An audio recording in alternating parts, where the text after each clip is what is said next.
On a windswept November afternoon in 1975, inside a luxurious apartment overlooking Central Park, Babe Paley, the uncrowned queen of New York society, was leafing through the latest issue of Esquire magazine.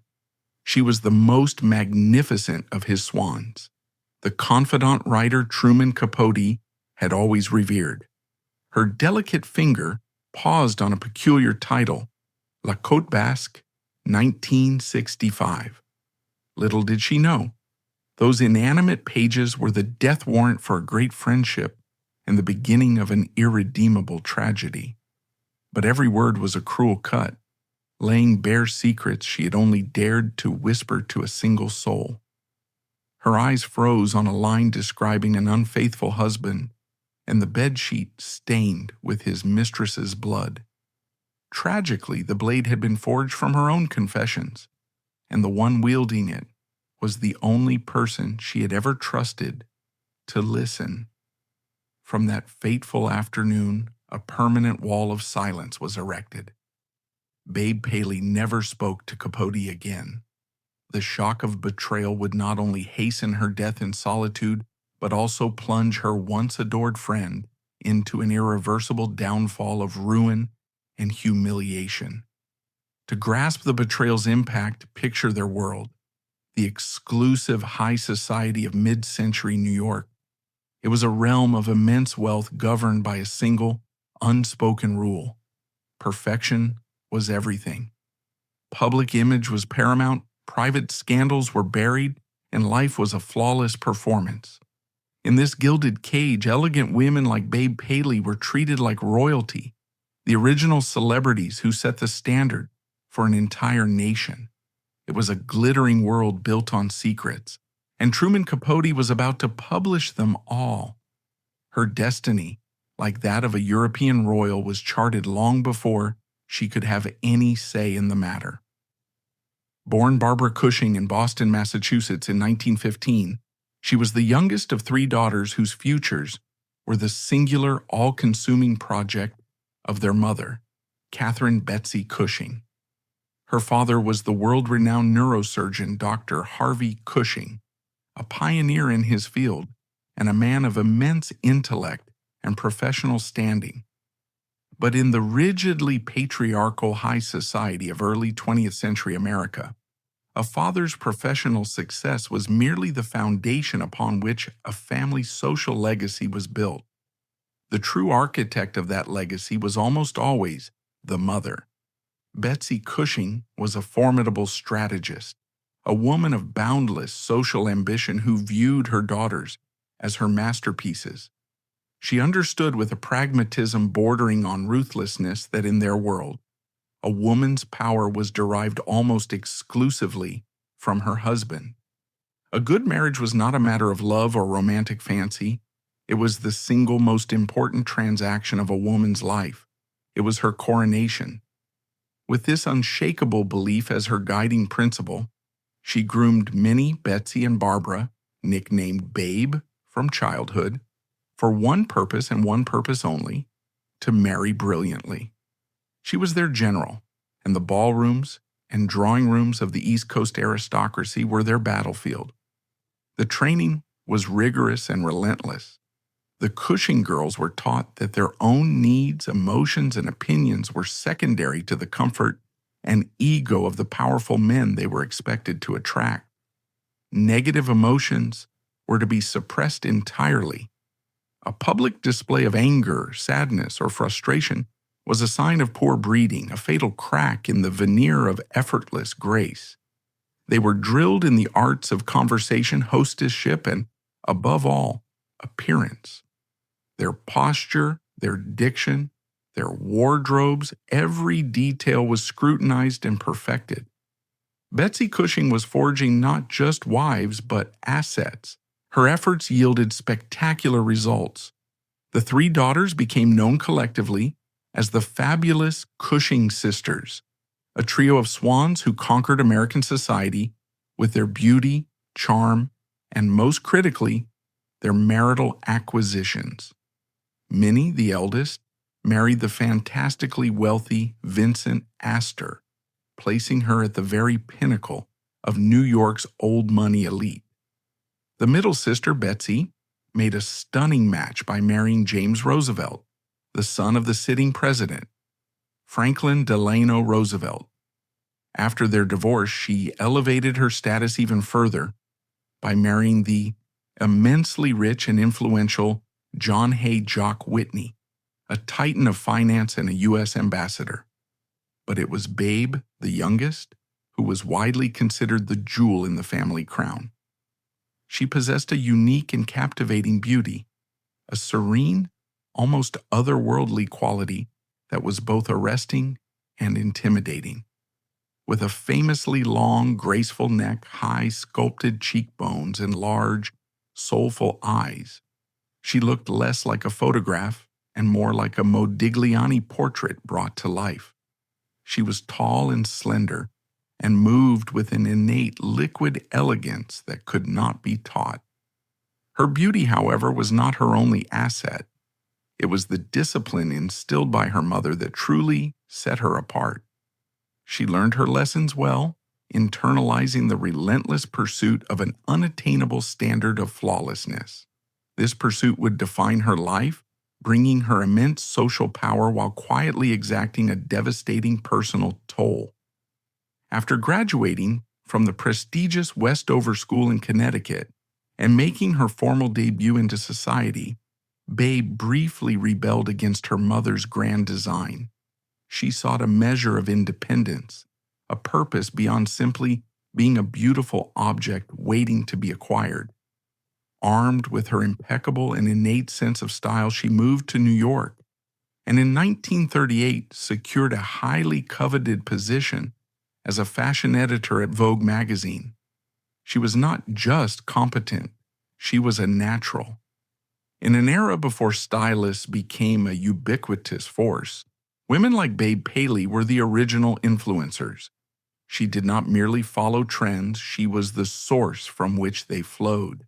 Her eye was unerring. She became famous for her sartorial innovations, which often blended high fashion with a touch of idiosyncratic flair. She might pair a priceless designer gown with inexpensive costume jewelry, a move that was both daring and democratizing. She started a global trend by simply tying a chic silk scarf to the handle of her handbag. Long before it was considered fashionable, she allowed a streak of her gray hair to show, transforming a sign of aging into a mark of sophisticated confidence. Her style was intensely studied and planned, yet its defining quality was the appearance of utter effortlessness. This paradox was the essence of Babe Paley. Her influence was so profound that she was named to the International Best Dressed list 14 times before being elevated to its Hall of Fame in 1958, a permanent fixture in the pantheon of style. In 1940, she made her first major move in the marital game, marrying Stanley Grafton Mortimer, Jr. He was the perfect starter husband, handsome, blue-blooded, and the heir to a Standard Oil fortune. They were a golden couple, their lives chronicled in the society pages. They had 2 children, Stanley III and Amanda, and for a time it seemed Babe had fulfilled her destiny. But behind the glamorous facade, she was unfulfilled. Stanley was a kind and charming man, but he lacked the ferocious ambition and world-conquering drive that had been implicitly promised to her as the ultimate prize. The Cushing ambition bred into her bones left her feeling restless and constrained. In 1946, she made the scandalous decision to divorce him, a bold move that signaled she was aiming for a far greater throne. She found it in the person of William S. Paley. Bill Paley was everything her first husband was not. He was not an heir to old money. He was a self-made titan, a force of nature who had single-handedly built the Columbia Broadcasting System, CBS, from a fledgling radio network into a media colossus. The son of Jewish immigrants from Ukraine, he was brilliant, charismatic, domineering, and possessed of a fortune that dwarfed that of the staid aristocrats who looked down on him. Paley was a king who had built his own kingdom, but he lacked the one thing his immense wealth could not buy: a legitimate place within the exclusive, snobbish inner sanctum of the WASP, white Anglo-Saxon Protestant elite that governed New York society. They viewed him as coarse, an outsider with new money. In Babe Cushing Mortimer, Bill Paley saw his ultimate acquisition, his golden ticket. She was his passport. Her legendary beauty, flawless pedigree, and unassailable social connections were the keys to the doors that had been firmly shut to him. For Babe, Bill offered a stage grand enough for her ambitions. He offered staggering wealth, immense power, and a global platform on which she could perfect her life's art. Their marriage in 1947 was less a romance than a strategic merger. He provided the empire, she provided the class to legitimize it. As Mrs. William S. Paley, Babe ascended to her final form. She retired from Vogue, trading her professional career for the far more demanding, all-consuming role of being the perfect wife to a great man. She dedicated herself to this new life with the same meticulous, obsessive attention to detail she had once given a fashion layout. Her homes became legendary showcases of her taste. Their magnificent 18-room duplex apartment at the St. Regis, decorated by the celebrated Billy Baldwin, was a temple of understated luxury. Their country estate on Long Island, Kelowna Farm, was a bucolic paradise where every flower in the perfectly manicured gardens seemed to bloom on command. Her perfectionism was absolute. Guests whispered stories of her household management with a mixture of awe and terror. She was known to inspect the placement of individual peas in a serving dish before it was sent to the dining room. Her staff, trained to be as unobtrusive as ghosts, were instructed to anticipate every possible need. Ashtrays were emptied the moment a cigarette was extinguished. A guest who once stayed at Kelowna Farm remarked that the matchbooks were so perfectly arranged that no one dared disturb them. This was the level of control she exerted over her environment. Her life was her canvas, and every single brushstroke had to be flawless. But this relentless pursuit of perfection was a defense mechanism, an elaborate and beautiful fortress built to conceal the deep, painful cracks in the foundation of her marriage. Having acquired his perfect WASP wife, Bill Paley saw no reason to change the behavior of a lifetime. He was a compulsive and notorious womanizer, conducting a ceaseless string of affairs with a blatant, almost contemptuous disregard for his wife's feelings. His infidelities were an open secret, a topic of whispered gossip at every dinner party they attended, and a source of profound private humiliation for Babe. She was trapped. Divorce was unthinkable. It would be a public admission of failure, a confession that her perfect life was a sham. Her role, as she had been trained for since birth, was to maintain appearances at all costs. She was to ignore the affairs, hold her head high, and project an image of serene, untouchable dignity. The chasm between this public facade and her private pain created an immense internal pressure. It manifested in her one visible vice. She was a constant, almost desperate chain smoker, a habit that seemed jarringly at odds with her otherwise composed perfection. Those few who were close to her understood that beneath the placid surface was a woman consumed by anxiety, and a loneliness so profound it was suffocating. In her glittering world, surrounded by acquaintances, she had no one to truly confide in, no one with whom she could ever let the mask slip and reveal the wounded one beneath. She was the lonely queen of a perfect, empty kingdom. Into the rarefied, emotionally sterile world of Babe Paley, a world of silent suffering and curated perfection. Truman Capote arrived in 1955 not like a guest, but like a weather system. Introduced to Babe by the film producer David O. Selznick, Capote was, in every conceivable way, the antithesis of the society she inhabited, where the men of her circle were tall, stoic, and emotionally buttoned-up figures who spoke in monotones about finance and sport. Truman was a diminutive dynamo of dazzling wit and scandalous gossip.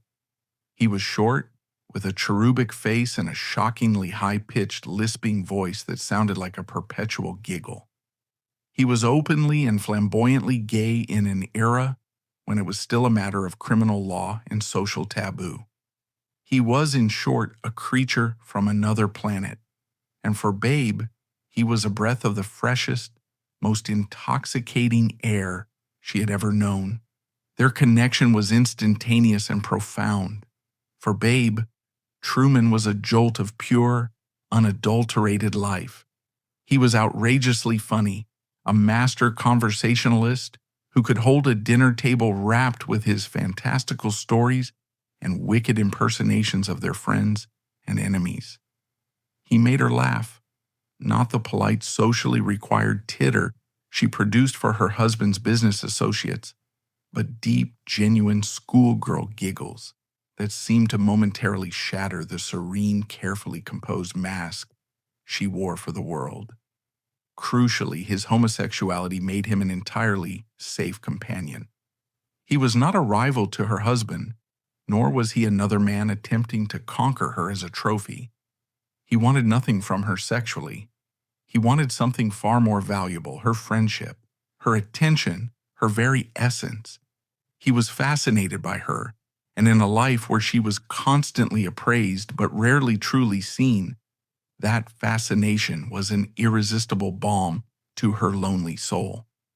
For Truman, meeting Babe Paley was the realization of a lifelong obsession.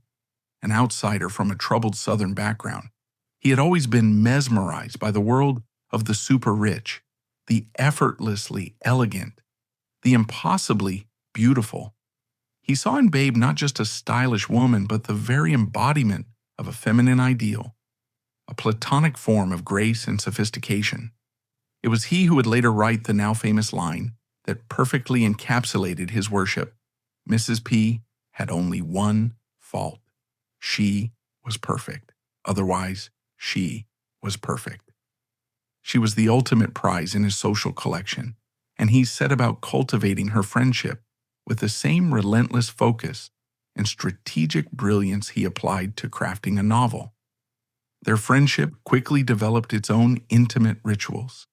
He would call her every morning to download the latest gossip, their conversations a dizzying, delightful exchange of secrets and speculation. They would hold court for hours at their favorite table at La Côte Basque or the Colony, the fashionable French restaurants that served as the canteens of the elite. Over long, boozy lunches, they would dissect the lives of everyone they knew, their shared observations forging a bond of conspiratorial intimacy. He became her official walker, her escort to the endless parade of parties, galas, and society events that Bill Paley was often too busy or too otherwise engaged to attend. He advised her on her clothes, her jewelry, her hair, becoming not just a friend but her chief aesthetic consultant. He was her court jester, her platonic husband, her walking diary. He was in every functional sense the indispensable man in her life. This bond extended to Babe's entire circle.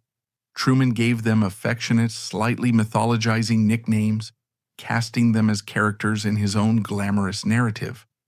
There was Diana Vreeland, the legendary Vogue editor, Gloria Guinness, and Mirella Agnelli, two of the most famously elegant women in the world, Slim Keith, the sharp-tongued California beauty, and C.Z. Guest, the cool blonde equestrian aristocrat. He christened them his swans, and Babe was their queen, the leader of the flock around whom all the others revolved. They, in turn, adored him. He was their mascot, their pet genius. They loved his outrageousness, his ability to say the things they only dared to think, and the way his brilliant presence made them feel clever and interesting by association. They showered him with invitations to their exclusive homes, took him on their private yachts and jets, and, most importantly, they fed him the currency he craved above all else: secrets. They told him everything. For Babe, Truman filled a profound emotional void that her immense wealth and social standing only made deeper. Her husband Bill was emotionally distant, a man preoccupied with his empire and his mistresses. Her children were grown and leading their own lives. Truman provided an intense, all-consuming companionship that she found nowhere else. He listened to her. He remembered the small details of her life. He saw past the flawless facade of Mrs. William S. Paley and connected with the anxieties and sorrows of Barbara Cushing. The writer Dominic Dunn later recalled seeing them together at a party, noting how Babe's entire demeanor would transform the moment Truman entered the room. Her carefully composed face would break into a genuine, radiant smile. He was the one person in the world who could puncture her serenity and reach the vulnerable woman beneath. Their friendship was not just built on laughter and gossip, it was cemented in shared vulnerability, specifically Babe's. As her trust in him grew, she began to see him as her only safe harbor in the perpetual storm of her marriage. When Bill's philandering became too painful to bear, it was Truman she would call in tears. He would rush to her side, offering a sympathetic ear, a shoulder to cry on, and a stream of viciously funny insults directed at her husband and his latest conquest. He became the sole repository of her marital grievances, the keeper of all her pain. He knew which of Bill's affairs hurt the most, the humiliating details of his deceptions and the elaborate lies he constructed. This dynamic of confession and comfort reached its apex in one particular moment of supreme soul-bearing vulnerability. It was a story of such raw humiliation that she had never uttered it to another living soul. As later recounted in Lawrence Lemur's book Capote's Women, Babe confessed to Truman that she had once returned home to her St. Regis apartment unexpectedly to find the bedsheets in a state that could only mean one thing. Her husband had just entertained another woman in their marital bed to make the degradation absolute. The woman had been menstruating, leaving a damning and visceral stain on the priceless Porthouse sheets. For a woman as fastidious and private as Babe, a woman whose entire life was dedicated to avoiding any hint of the messy, the vulgar, or the imperfect, this discovery was a psychic wound of the highest order. It was a brutal physical manifestation of her husband's disrespect, a slap in the face that was both intimate and profoundly insulting. It was a secret so deeply shameful she could barely allow herself to think about it. But she told Truman. In a torrent of pain and humiliation, she poured out the entire sordid story. He listened, he comforted her, he held her, and he promised her his absolute undying loyalty. He absorbed her secret, locking it away in the vault of their friendship. In that moment, their bond was irrevocably sealed. She believed with every fiber of her being that she had finally found someone who understood her completely, someone she could trust with the most fragile truths of her soul. It was a belief that would prove to be the most tragic and catastrophic miscalculation of her life. The years that followed were the golden era of their friendship. Truman was no longer just a guest in the Paley's world. He was a beloved permanent fixture, a member of the extended family. He spent long weekends at Kaluna Farm, lounging by the Grecian-style pool, trading secrets with Babe while charming Bill Paley with his captivating stories. He was a regular guest on their yacht, the Vagrant, as it sailed through the glamorous ports of the Mediterranean. He was the glittering center of every dinner party, a tiny effervescent dynamo who could enchant an entire room. This relationship, however, was a complex and ultimately toxic codependency. Babe needed Truman for the emotional validation and intimacy her husband denied her. He was her emotional support system, the one person who affirmed her value beyond her beauty and her social utility. Truman, in turn, needed Babe. He needed her for the access she provided, the glamorous lifestyle she subsidized, and the social status she conferred upon him. But more than anything, as a writer, he needed her for her material.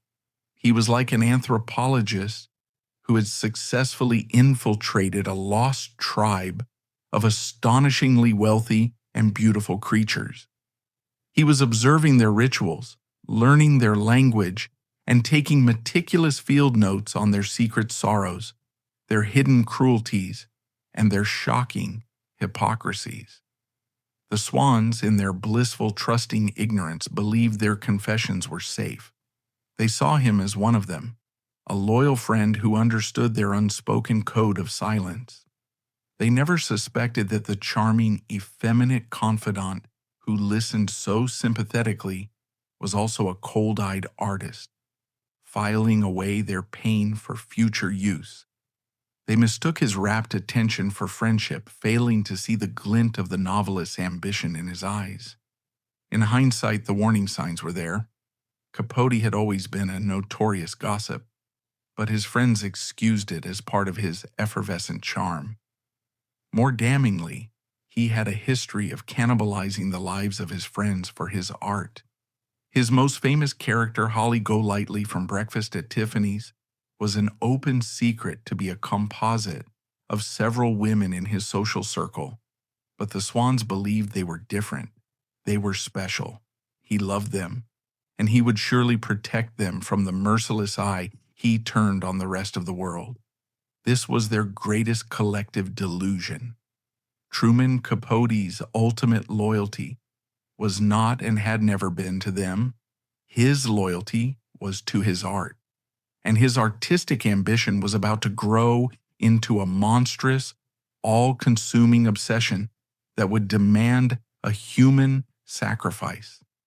For 2 decades, this symbiotic relationship flourished, creating a golden age of intimacy and glamour. Babe found in Truman the emotional validation her marriage denied her, while Truman found in Babe and her swans the ultimate material for his art and the ultimate ticket to social acceptance. But the dynamic was always predicated on a dangerous, unspoken assumption that Truman the friend would forever protect the secrets of Truman the writer. As the years passed, the pressure on him mounted.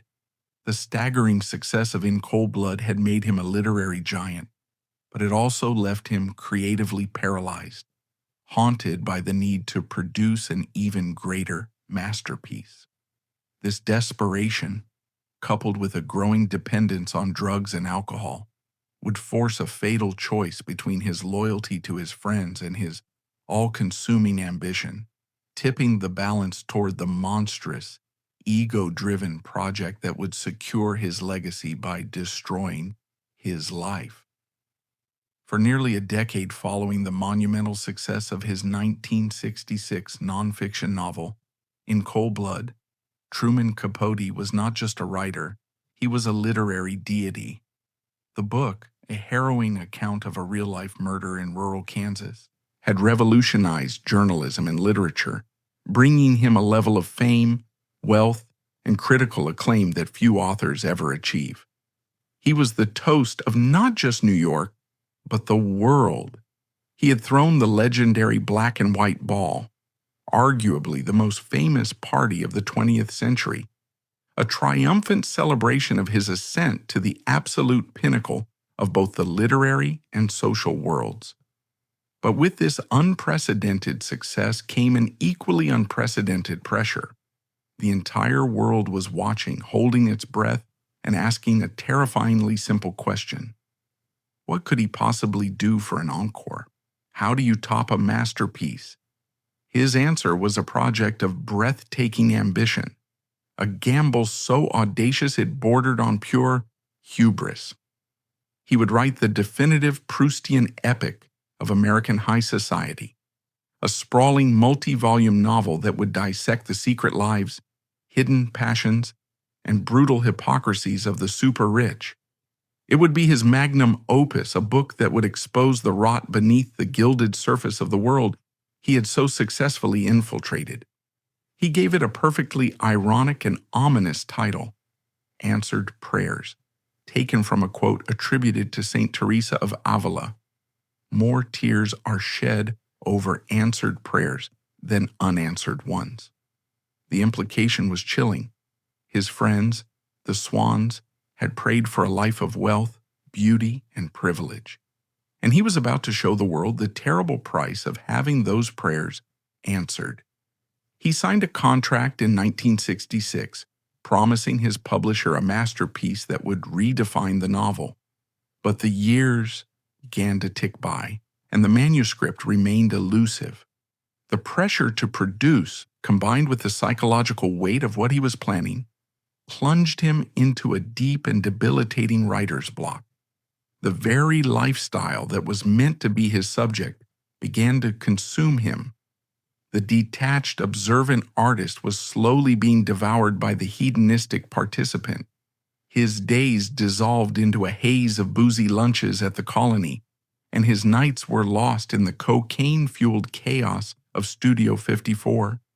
The discipline required for great writing evaporated, replaced by a desperate need for stimulation and validation. He became more famous for his television appearances, where his wit was increasingly clouded by alcohol, than for his prose. The literary world began to whisper that Capote was finished, a one-trick pony who had flown too close to the sun and burned out his talent.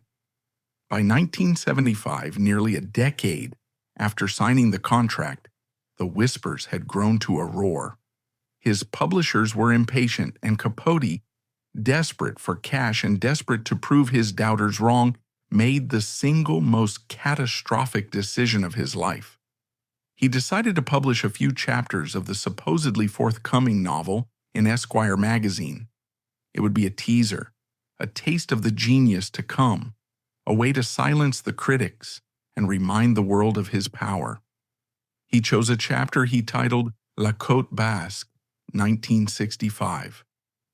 The name itself was an act of provocation, a direct reference to the chic French restaurant where his swans held court, their preferred stage for the daily theater of high society.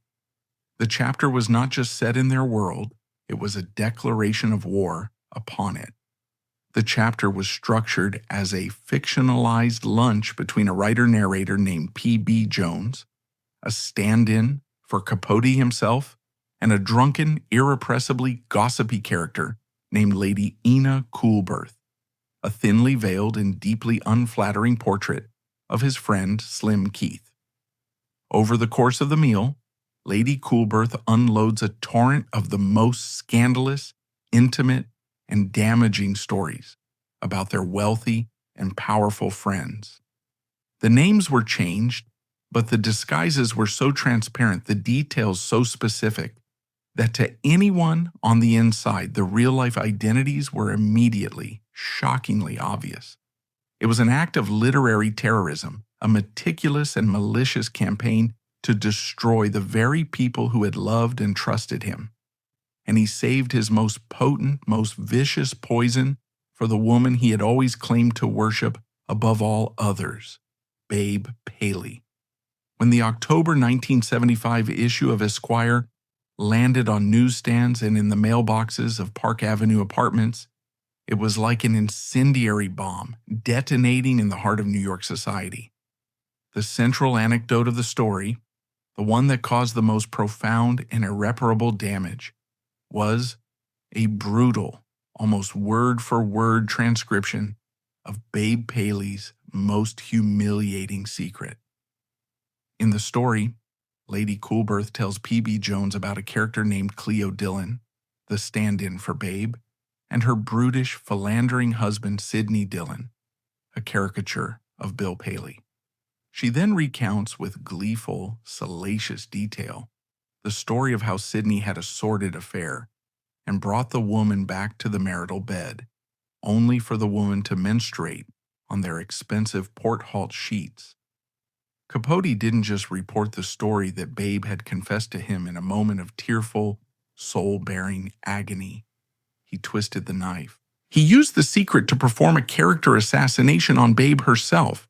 He described how the character of Cleo Dillon, upon discovering the disgusting evidence of her husband's infidelity, did not cry or rage, but instead calmly and coldly changed the sheets herself before her husband could see them, her primary concern being the preservation of appearances.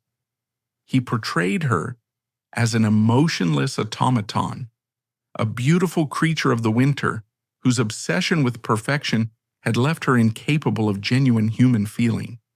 He took her deepest private pain and refashioned it into a public indictment of her character, broadcasting her shame to millions of readers while simultaneously judging her for her reaction to it.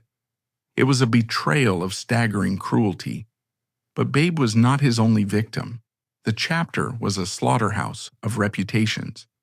He took aim at Anne Woodward, a former showgirl who had married into a wealthy banking family and in 1955 had shot and killed her husband. The shooting was officially ruled an accident, but rumors had swirled for years that it was murder. In Capote's story, she appears as the vulgar, social-climbing Anne Hopkins, who, after being rejected by her husband's family, murders him in cold blood. The Woodward story was old gossip, but by putting it into print, Capote was essentially putting a guilty verdict on a woman who had been legally cleared. Just before the Esquire issue was published, Anne Woodward, having received an advance copy or been warned of its contents, committed suicide by taking a cyanide pill. Upon hearing the news, her mother-in-law reportedly said, "Well, that's that. She shot my son, and Truman murdered her." The carnage continued.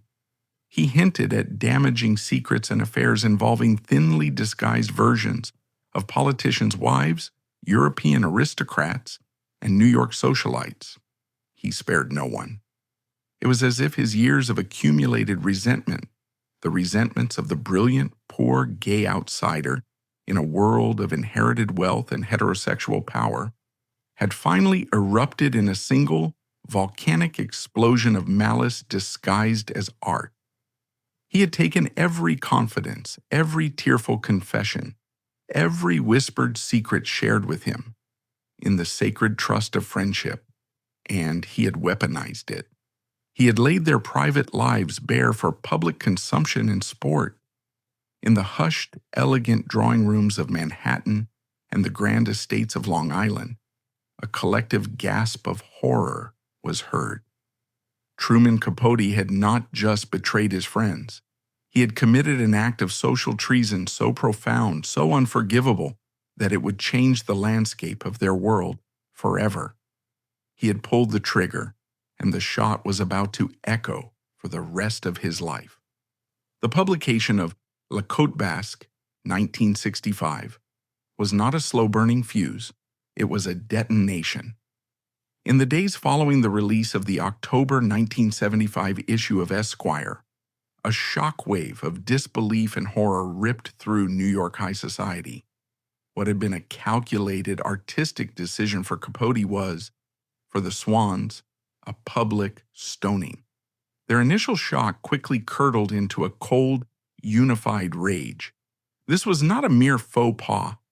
It was a declaration of war, and their response was swift and total.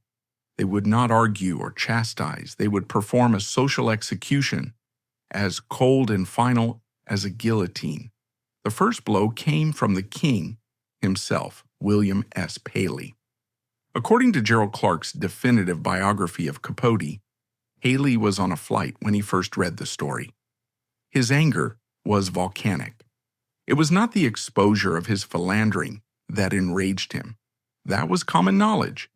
a widely accepted, if privately resented aspect of his public persona. What infuriated him was the public airing of his wife's deepest humiliation. Capote hadn't just exposed the affair. He had exposed Babe's pain. He had turned her private suffering into a tawdry anecdote for public consumption, violating the sacred privacy of his home and his wife. The moment his plane landed, he placed a call to Capote. The conversation was brutally brief. "What do you think you're doing?" Paley demanded, his voice glacially cold. He informed Capote that he was no longer welcome in their homes or their lives, and then he hung up. The iron gate of the Paley kingdom had slammed shut, but it was Babe's reaction that would prove to be the truly fatal wound. From her, there were no angry confrontations, no tearful phone calls, no dramatic scenes.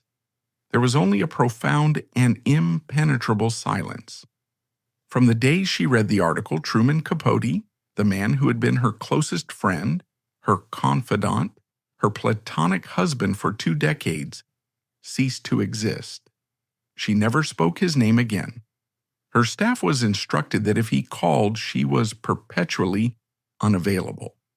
If they happened to be at the same public event, an unavoidable occurrence in the small world they both inhabited, she would look directly at him, her gaze passing through him as if he were a pane of glass, her face a serene, unreadable mask. For a man like Capote, who thrived on attention, who needed to be at the center of the drama, this silence was a more exquisite and effective form of torture than any screaming match could ever have been. It was a soundless execution. Her refusal to even acknowledge his betrayal denied him the opportunity to apologize, to explain, to fight, to create a scene. He couldn't charm his way out of a void. Babe, the woman who had been trained since birth to suppress all negative emotion, weaponized her discipline in a final devastating act of social annihilation. By refusing to engage, she erased him from her reality, communicating with chilling finality that he was not just forgiven, but that he had become nothing. The other swans immediately followed their queen's lead. Slim Keith, furious at being caricatured as the boozy, backstabbing gossip Lady Ina Coolberth, cut him off completely and with venomous finality. The elegant Gloria Guinness and Marella Agnelli, both implicated in the chapter's web of gossip, did the same. The doors that had once flown open for him at the slightest suggestion of a visit were now bolted and barred. He was banished from the yachts, the private planes, the country estates, and the dinner tables where he had once been the star attraction. Overnight, he became a pariah. One of the few who maintained a semblance of contact was C.Z. Guest, though even their friendship was irrevocably strained. She acted as a reluctant, pained intermediary, but the message from the collective was clear. He was out forever. The most bewildering part of the entire affair was Capote's own reaction to the fallout. In his breathtaking arrogance and a naivete that bordered on the sociopathic, he seemed genuinely shocked by the response. He truly could not understand what he had done wrong. What did they expect? He famously and repeatedly complained to the few friends who would still listen. "I'm a writer. I use everything. Did they think I was just there to entertain them?" He was flabbergasted that they had taken it so personally. He saw his work as a piece of art, a fictionalized composite that served a higher literary purpose. He failed utterly to grasp the fundamental distinction between artistic observation and personal betrayal. He had violated the most sacred, unspoken rule of his adopted tribe: you do not betray your own. In their world, loyalty, a fierce, absolute, see-no-evil loyalty, was the bedrock of all social relationships. Secrets shared in confidence were sacrosanct. He had mistaken their intimate friendship for a tacit agreement to be used as literary material, a gross and fatal miscalculation. His friend, the writer Wyatt Cooper, tried to explain the nuance to him. "They're not angry that you wrote about them," Cooper told him. "They're angry about what you wrote about them." But Capote, wrapped in the cloak of his own artistic self-importance, could not or would not hear it. Publicly, he remained defiant, dismissing the Swans as shallow, foolish women who couldn't appreciate his genius. Privately, he was gutted. He had believed his talent would grant him immunity. He thought his friends would be secretly flattered to be immortalized as characters in his great novel, that they would forgive the scandalous details for the sake of art. He imagined they would cluck their tongues, perhaps be mildly annoyed for a week, and then welcome him back into the fold because who else could entertain them the way he could? He was wrong. In their world, literature was a pleasant diversion, but loyalty was everything. He had offered them what he thought was immortality. They saw it as a public stoning.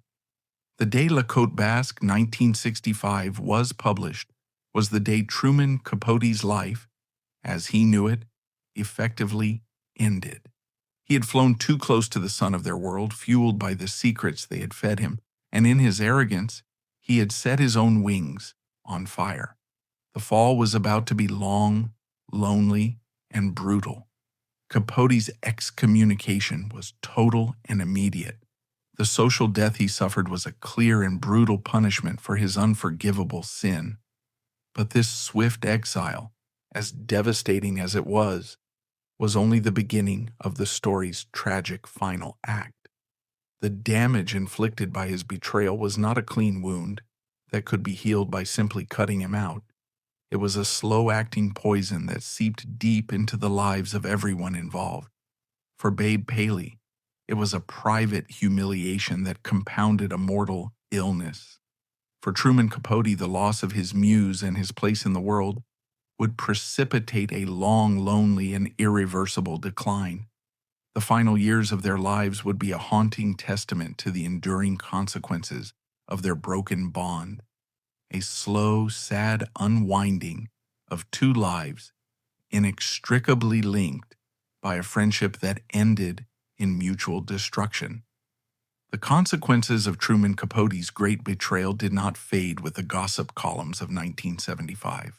Instead, they rippled outwards, creating a slow-motion tragedy that would ultimately consume both the betrayer and the betrayed, leaving a trail of destruction that extended to the very end of their lives. The bomb he had detonated in La Côte Basque had a long, toxic half-life, poisoning everything it had touched, most especially himself and the woman he had wronged so grievously. For Babe Paley, the publication was more than just a social embarrassment. It was a profound personal trauma, a psychological blow delivered with the precision of a surgeon's scalpel. At the time the article appeared, she was already engaged in a secret, far more terrifying battle. She was fighting lung cancer, the disease almost certainly a direct result of her lifelong 2-pack-a-day smoking habit. Was in itself a physical manifestation of the decades of stress and anxiety she had kept so carefully hidden beneath her serene facade.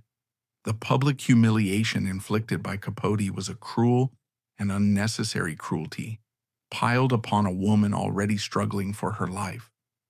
The betrayal stripped her of her most trusted confidant at the very moment she needed him the most. The one person she had turned to for comfort from the pain of her husband's infidelities had now become the source of her deepest public shame. There was no one left to call. The safe harbor had been mined. In response, she retreated even further into herself, her famous serenity now becoming a fragile, brittle shield against a world that suddenly knew her most painful secrets. She continued to perform her social duties with the practiced grace of a seasoned actress, attending dinners and charity events, her smile never faltering. But those who knew her well noted a new sadness in her eyes, a profound weariness that even her impeccable makeup and perfect couture could not conceal. Her final years were marked by a quiet, dignified retreat from the world that had once been her stage. She focused on her family, her homes, and the careful management of her illness. In a final poignant act of control, a testament to a life spent curating every last detail, she planned her own funeral with the same meticulous care she had once given to a state dinner. From her hospital bed, weak but resolute, she compiled a small book containing explicit instructions for the service. She selected the wine and the menu for the luncheon that would follow. With her own hands, she allocated pieces from her famed and magnificent jewelry collection to her closest friends, wrapping them herself and leaving them in a vault with a clearly marked list of recipients. It was her last act as the ultimate hostess, ensuring that even her final departure would be a flawless, elegant, and perfectly managed event. Babe Paley died on July 6, 1978, at the age of 63. Her death certificate listed the official cause as lung cancer, but in the hushed conversations that followed, many who knew her whispered that she had also died of a broken heart. Truman Capote's name was not on the guest list for the funeral. He had not been forgiven because in Babe's mind he no longer existed. For Capote, losing Babe was a wound from which he would never, ever recover. He had not just lost a friend, he had lost his muse, his North Star, the anchor of his social universe. Her banishment was the signal for the rest of their world to turn its back on him for good. He became a tragic, lonely figure, a ghost haunting the edges of the glamorous world he had once conquered, desperately trying to cling to the remnants of his former glory. His life spiraled into a vortex of alcohol and drug abuse from which he could not escape. The witty, brilliant conversationalist who had charmed a generation was replaced by a pathetic, often incoherent drunk who would show up to television talk shows visibly intoxicated, slurring his words and embarrassing himself and his hosts. His legendary black and white ball of 1966, once the social event of the decade, became a distant, glittering memory of a life he had systematically and willfully dismantled. And the great novel, Answered Prayers, the masterpiece for which he had sacrificed everything, was never finished. He published a few more disjointed chapters in the years that followed, each one alienating more of his few remaining friends. But the creative spark was gone. The grand, cohesive vision had dissolved into a series of bitter, disconnected sketches. The betrayal had not, as he may have hoped, liberated his artistic genius. It had extinguished it. In a spectacular act of self-sabotage, he had killed his own muse. By exposing the secrets of the swans, he had cut himself off from the very source of his inspiration. He was a vampire who had killed his only source of blood. He had gained the world within cold blood, only to lose his soul in the decadent salons of La Côte Basque. He spent his final years chasing the ghosts of his past, making pathetic, drunken late-night phone calls to the friends who had abandoned him, begging for a forgiveness that would never come. He died on August 25th, 1984, from liver disease complicated by phlebitis and drug intoxication, just 1 month shy of his 60th birthday. He died a lonely, broken man, a shadow of the literary lion he had once been. The unfinished manuscript of Answered Prayers was published posthumously, a hollow and fragmentary monument to his squandered talent and his monumental folly. Why does this story, a half-century-old tale of squabbling socialites, still hold such a powerful grip on our imagination? Because it is about so much more than rich people behaving badly. It is a timeless, human tragedy about the fundamental nature of friendship, loyalty, and betrayal. It explores the dangerous, blurry line between art and life and poses a difficult eternal question. What responsibility does a writer have to the real people whose lives they mine for material? The story of Babe Paley and Truman Capote is a powerful cautionary tale about the corrosive nature of ambition and the devastating price of secrets. Babe Paley dedicated her entire existence to the construction of a flawless facade, only to have it shattered by the one person she allowed to see the cracks beneath. Truman Capote, the brilliant outsider who achieved the ultimate insider status, felt a desperate, aching need to destroy the very temple he had been allowed to enter, using the weapon that had won him entry in the first place: his words. Their story serves as a haunting reminder that the most intimate relationships can harbor the potential for the deepest betrayals, and that some wounds, once inflicted, can never truly heal. In the end, we are left with the image of two profoundly lonely people who found a temporary solace in each other, only to become the instruments of their mutual destruction. Babe Paley was the ultimate work of art, a woman who polished her life until it shone with an impossible, blinding perfection. She was a testament to the power of self-creation, but also a tragic figure, trapped within the beautiful prison she had so carefully built. Her pursuit of flawlessness left her isolated, and in her loneliness, she made one fatal error in judgment. She trusted the wrong person. Truman Capote was a genius, cursed with a desperate need for a love and acceptance he felt he could never truly earn. He saw in the swans, and especially in Babe, a grace and beauty that he worshipped, but also one that he fundamentally resented. His betrayal was not just an act of literary ambition, it was a deeply complex psychological act, a subconscious desire to smash the beautiful things he knew he could never truly possess. He wanted to prove that their perfect world was just as ugly and flawed as his own. He succeeded, but in doing so, he destroyed himself. He outed their secrets, but he also outed himself as a faithless friend, a man whose talent was eclipsed by his cruelty. He longed to be loved but proved himself incapable of loyalty, the one currency that truly mattered in the world he so desperately wanted to join. Babe Paley died with her dignity intact but shrouded in a silence born of pain. Truman Capote died in a clamor of his own making, a noisy, chaotic decline fueled by regret and addiction. She was the swan with the broken wing, and he was the brilliant, tragic boy who had, with one cruel stone, brought her down, only to find he could no longer fly himself.